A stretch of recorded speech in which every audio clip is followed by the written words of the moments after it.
Hello, everyone. If you're joining us, we are going to hang tight until 1:01 Eastern, just so folks have a chance to log in and get settled.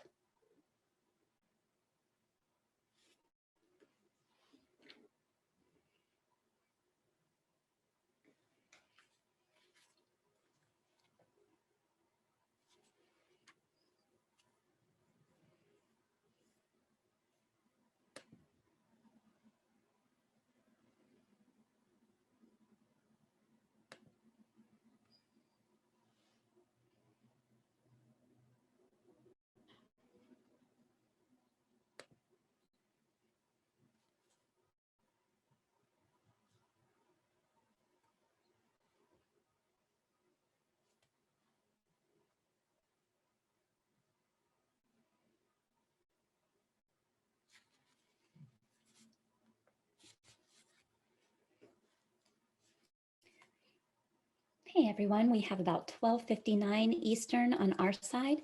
We're going to give everybody until about 1:01 Eastern to get settled, and then we're going to kick things off.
Hello to everybody joining in. This is Casey. We have a chat going on here as well. We are going to hang tight until 1:01 so everybody can settle in, and then we'll get started.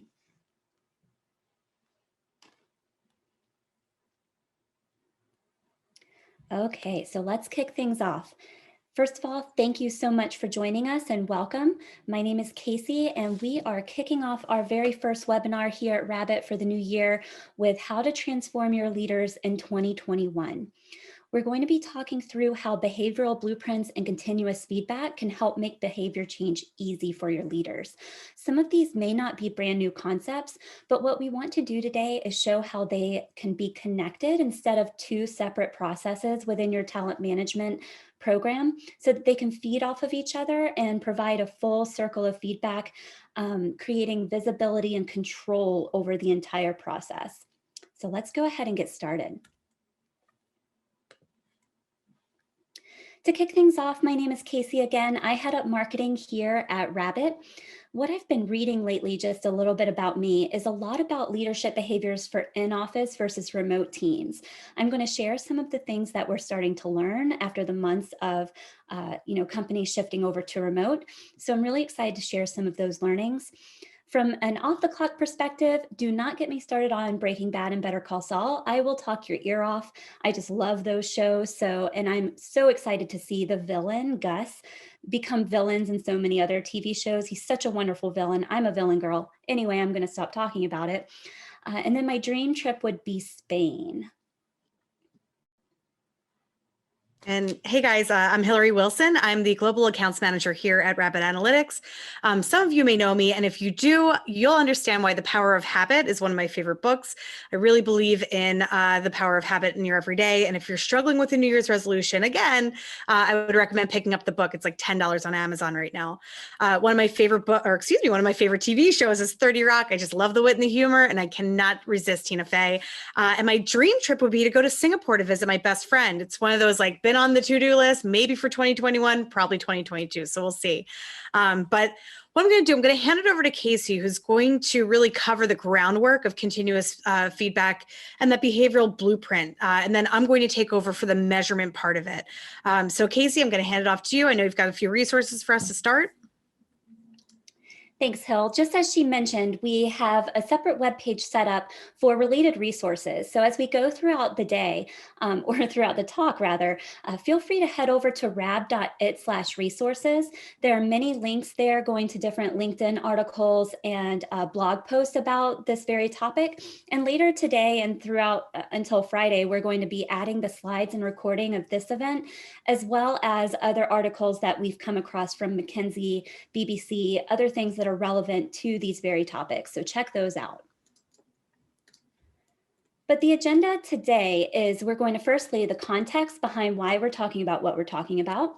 We're going to move into some definitions of what we call behavioral blueprints here at Rhabit, as well as continuous feedback, and then seeing them in action. And that's where we're going to pop the hood, show you how Rhabit does behavioral blueprints and continuous feedback, just in case you're a little further along this journey and you're curious how different platforms and tools are being used today to transform leadership behaviors.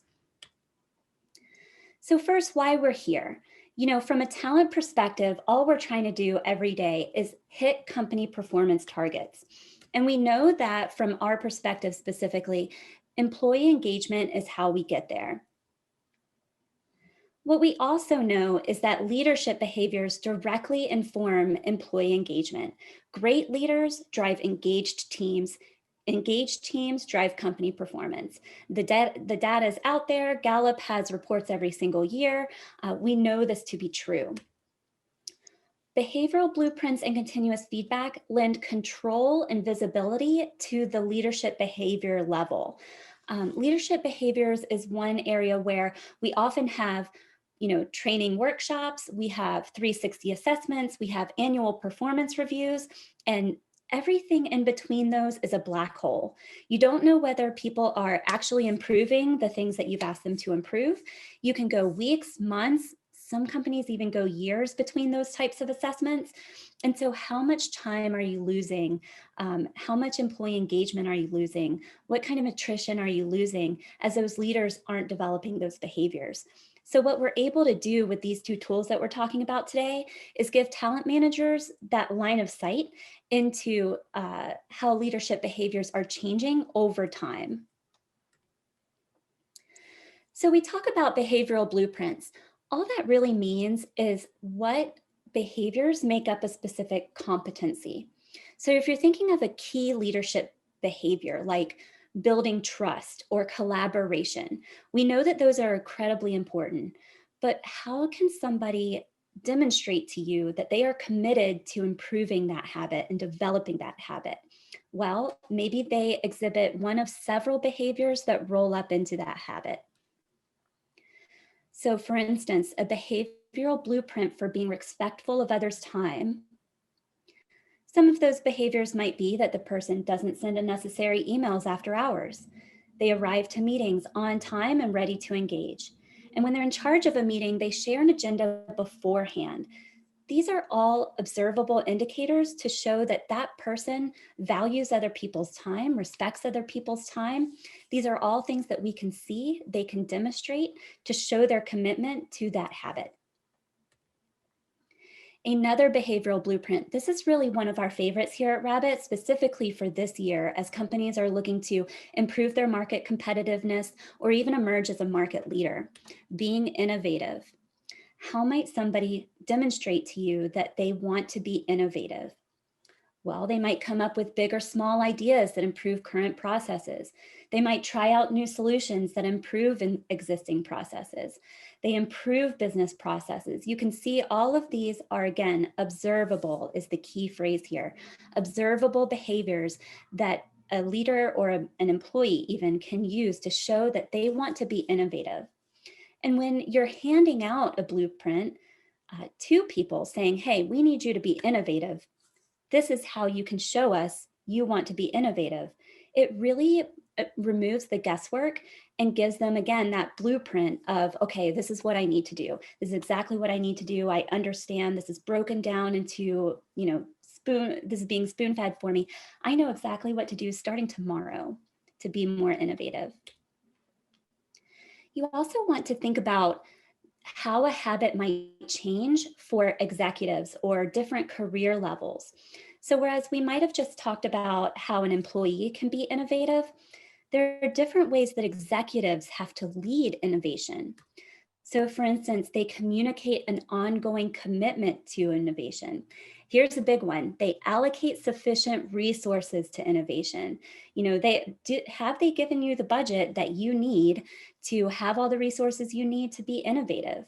And then they communicate the value of innovation. So these are all observable behaviors that an executive level employee may show to demonstrate their commitment to leading innovation. Here's a great real world example of an organization that uses this type of behavioral blueprint. They have all of their habits or competencies listed right here: warrior spirit, servant's heart, all of these values, along with the specific behaviors that they know can feed into those habits. Moving into how these might change for remote versus in-office teams. If you have a blueprint for a habit like communication, these may look different depending on whether your team is distributed or in office.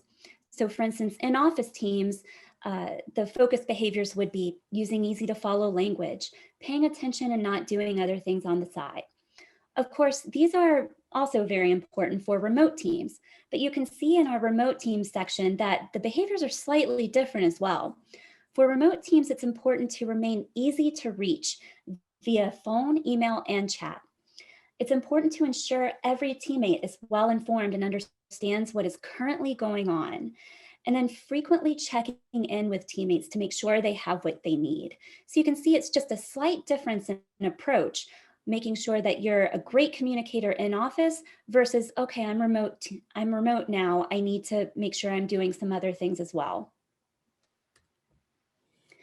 We're also seeing that the data is coming out. A very, very interesting trend is emerging where remote workers prefer a different type of leader than in-office workers. So in-office leaders typically are charismatic, intelligent, confident. What we're seeing with remote leaders are more achievement-related behaviors, like they're dependable, productive, and organized. Now, again, they are not mutually exclusive. Of course, you can have a charismatic remote leader, but for remote workers, they ascribe more value to a leader who gets things done, the doers, so to speak. Somebody who is cranking out productivity tends to emerge more as a leader naturally within a remote setting. Additional habits to explore for leaders of remote teams, and this is straight from a McKinsey video that we're going to link in that resources URL from earlier.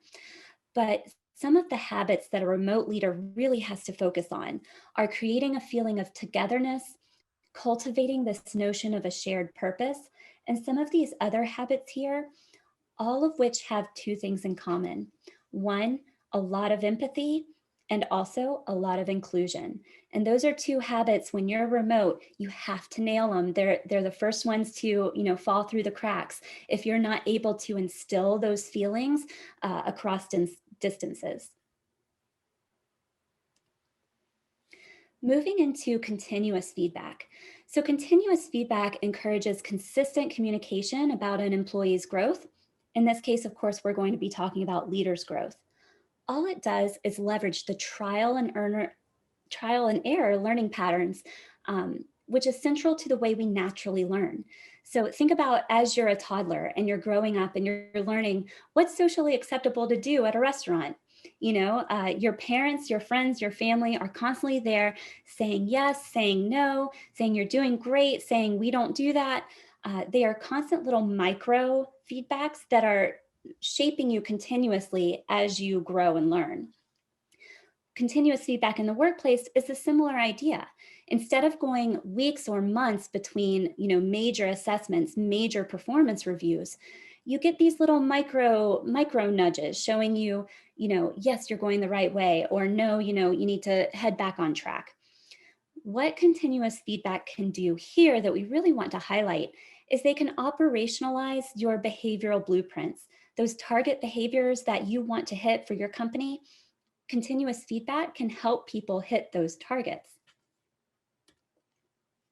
So for instance, if a leader is getting continuous feedback every week per se on this habit being innovative, their coworkers, whether it's their peers, their managers, or their direct reports, are constantly feeding into that leader's knowledge of whether they're coming up with big or small ideas. Are they suggesting new ideas? Are they emulating these target behaviors? All this does, again, is reinforces your company's values. Hey, we said that we need to be innovative this year. And now look, we're measuring you on how well you're being innovative, how often, how frequently you're showing these really innovative behaviors. Ideally, each leader will have access to their feedback. So for instance, again, this might be a behavioral blueprint for building trust. If you're collecting continuous feedback about a specific behavioral blueprint, you can see as the leader, okay, great, I'm nailing Keep's commitments and promises. I'm sharing my goals and objectives. Awesome. I'm doing those perfectly. But I'm not letting others do their job without managing the details. Maybe I'm getting a little micromanaging. Maybe I'm getting a little in the weeds and I need to back off. I can definitely see that there's a problem here because the rest of the organization is at about a 74% average for building trust. I really need to focus on this over the coming weeks and months. So what we continuously see and what you'll see all over industry articles is that accessibility to the data is never available to the leaders or the employees themselves unless they're getting a post-assessment summary. Having access 24/7, week over week, allows them to transform more quickly. So going back to this idea of changing over time, how many months, would you be able to tell me how long it usually takes the leaders at your company to go from chilly and unwelcoming to empathetic and warm, from a Debbie Downer to an energizer, from a culture drain to a value champion? How many months? How many weeks? And what are you losing in between? When you have continuous feedback directly tied to the behaviors that you care about, you can answer that question and work on interventions that are going to shorten those distances. And Hillary's really going to get into some good stuff with that, so I'm going to leave this one alone. So now we're going to pop that hood, show you just one way that a platform can help get you there. So Hillary, why don't I hand the mic over to you? Great. All right. So everybody should be able to see my Rhabit screen from here. I just need to collapse a few things on my end so I can see it. Sorry, Zoom can sometimes be a little tricky, but thanks for hanging in with me. All right. So what I want to show you is, when we talk about how to transform leader behaviors in 2021, we really need to look back onto the events of the previous year and understand what we did in order to respond to the leaders' needs when they had to pivot on a dime. We know that last year was very challenging for everyone, and are the competencies that we're now holding them responsible for still the competencies they need to be successful in their role, whether they're leading a digital or hybrid workforce? Because as Casey stated earlier, those skills are very different, and some leaders may be struggling. So do you have insight and visibility into it? And one of the biggest roadblocks that folks come to us with is, I can't measure it. How do I know it if I can't measure it? The old saying is, if you can measure it, you can manage it. And if you don't have those metrics and if you don't understand it, it's really hard. So what I want to show you is what you're looking at right now is what we call a deck of cards in Rhabit. I have a team leader. Her name is Bobby Fernandez, and I'm given the opportunity to rate her on what we call a habit here at Rhabit, which is just like a competency. There's a cluster of behaviors that fall into it. So week over week, I have a feedback provider network that give me feedback as well as I give them feedback. And these cards become randomized. So over the course of a year, I might rate this a few times along with some others. But really, it's always fresh and it's always new. So that helps with that survey fatigue. That's not what we're here to talk about. What we're here to talk about is how we sample in a very frequent and psychologically safe way. So I know now Bobby's asking me for this feedback. I can say, you know what, Bobby often displays that this observable behavior, especially in the past 2 weeks. Likewise, I have Cindy Casey. She's a dotted line to me, so she's a peer. I may not always feel comfortable giving her feedback, a way that she manages tasks within the project that we're doing. She might be a micromanager and make it more difficult and obstructionary, but I don't feel safe saying that. This is my opportunity.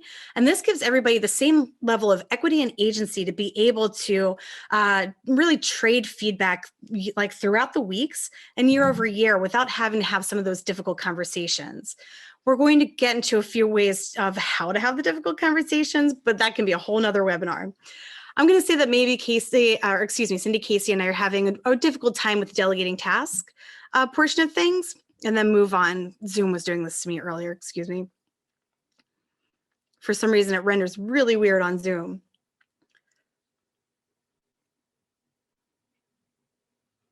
It's 2021, the year of the technical difficulty. There we are. So we can keep swiping through. Same, you'll see it. It's always different faces, always different habits. So then that way, it's always fresh and new, and it aggregates up to the score. And we're going to see the dashboard in a moment. One last thing that I want to show you is, since we're getting people's sentiments, we also wanted to add in the opportunity to ask for engagement.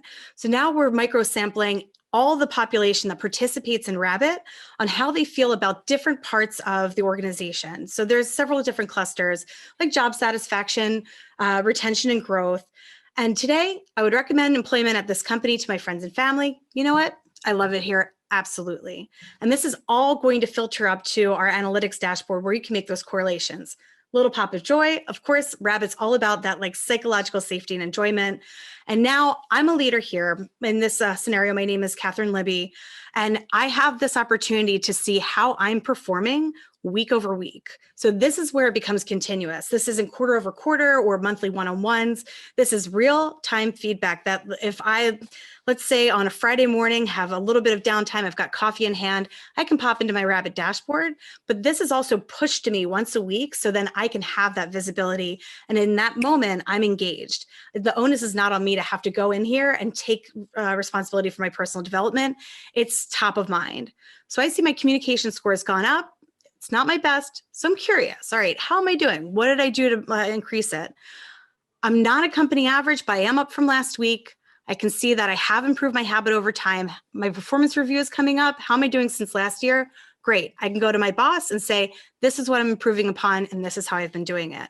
I can see my feedback providers, but I will never know what feedback that they gave me. And then last, what I want to show you is that I can see what the behaviors are that I need help. There we are. And as like an instructional designer or as a talent manager, this is a really great way, once you get into the dashboards, to understand where the weaknesses are and what you can help people improve, both on a granular as well as on a macro level.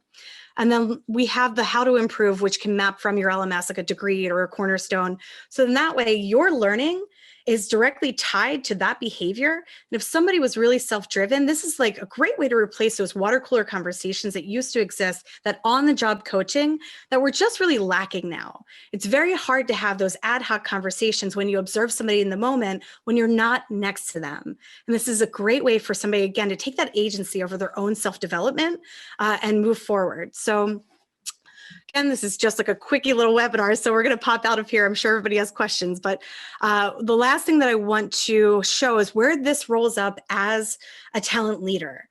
So since we're sampling, and all of my analytics folks are probably going to be just as engaged as I am when we get to this point, we have all this really great raw data that we filter into Power BI that's integrated into Rhabit. And then we can also integrate things like your HCM to get demographic data to do predictive analytics for turnover intent. Here you can see that we have turnover intent. We can have it by sales leader, but this is just a demonstration.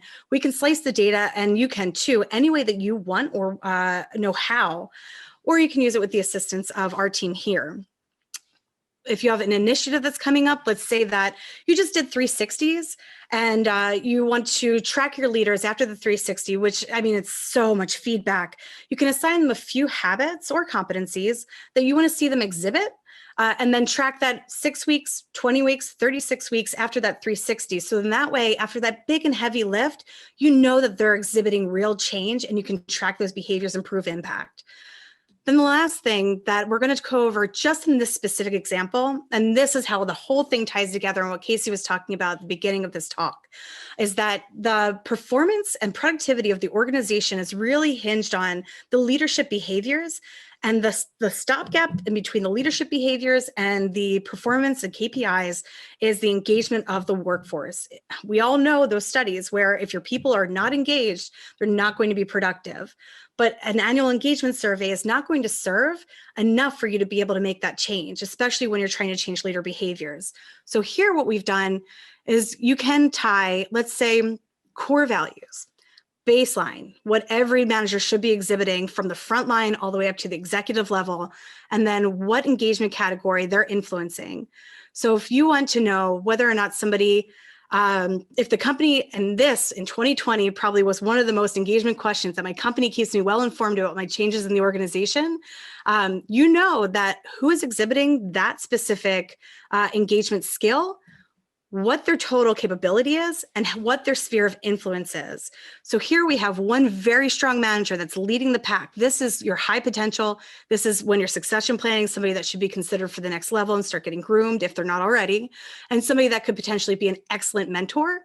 And conversely, we have Manager Powell, who has a huge sphere of influence, and this could be really negative. This could be somebody that you either have to skill up or potentially plan out, which is a tougher conversation. But now you have that line of sight that was no longer possible because of that weekly and frequent measurement. So we've really taken that lift out of being able to capture feedback and then digest that information, because you can have it at a glance here at any moment. Of course, there's other dashboards that are simplified, but I know that I have a lot of high-level analytics folks on here. So I just wanted to give a short glimpse into what this is. And everybody is going to get a recording of this. And I'm here for any resource. I mean, this is one of my favorite things in the whole world. I do see that I have a chat, so as soon as I'm done, I'm going to respond to that. But I am going to hand it over to Casey because she has a few more things she wants to share with you. I hope that everyone found this insightful. I really appreciate you taking half an hour of your day. I know everyone's slammed right now. And again, lean on me as a resource if there's anything I can present to you. And I appreciate you guys. So back to you, Casey.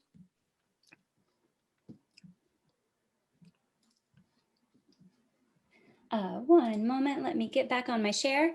Okay, great. Thank you so much, Hillary. We've got a couple of minutes left, so we're just going to share again. You might be falling right now into two kind of categories. Maybe you're in the learning phase, you just want to learn a little bit more about competencies and their related behaviors, or you might want to learn a little bit about continuous feedback. We have several links here that you'll get in the deck as well once we post it up on the site. And we also have them on that resource link from earlier. Or you may be ready to do. Maybe you want a deeper dive into a very customized demo, or you want to maybe get involved in one of our pilots. We have a couple of free pilots going on right now. Drop a note to Hillary. She's your girl right here. She can get you set up. She knows the way and how to make things very, very relevant to your organization and your goals for the year. So we do see a couple of chats. So let's see. Oh, Deanna, great question. I see about the D&I aspect. So as Hillary mentioned, we have a consultant partner for that, but I love that idea because then you can say, okay, if diversity and inclusion is on my list of things for this year, here are the behaviors to help my employees do that. It's a tough line to walk, but if you can dedicate clear and communicate clear behaviors to get there, it makes things a lot easier for your employees. So I love that use case for this.